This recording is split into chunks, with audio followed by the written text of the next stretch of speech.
Hello అండి. ఇదొక mini vlog.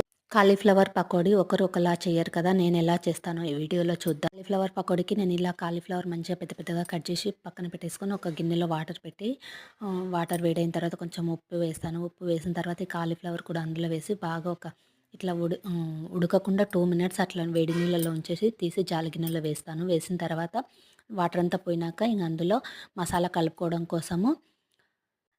కలుపుకోవడం కోసము ఉప్పు, కారం, అల్లం వెల్లుల్లి పేస్టు, పసుపు, మిరియాల పొడి, పచ్చిమిర్చి, పెరుగు, కార్న్‌ఫ్లోర్ వేసి ఇంకా కొన్ని వాటర్ ఏసుకొని ఇలా మంచిగా కలిపేస్తాను. కలిపి ఒక 10 మినిట్స్ అట్లా పక్కన పెట్టేసి ఒక ప్యాన్ పెట్టి ప్యాన్‌లో ఆయిల్ హీటెక్కిన తర్వాత ఇలా ఒకటి ఒకటిగా వేసేస్తాను. వేసిన తర్వాత మంచిగా ఫ్రై అయ్యి కరకరలాడుతూ సూపర్ టేస్ట్ ఒకరొకలా చేయరు కదండీ! కొందరేమో మైదా పిండి, శనగపిండి వేసి కూడా చేస్తారు. అవన్నీ ఏమి ఎయకుండా సింపుల్‌గా ఇలా చేశాను. టేస్ట్ అయితే భలే ఉంటాయి. నేను పెద్ద గడ్డల్ని తీసుకున్నాను కానీ తొందరగా అయిపోయింది.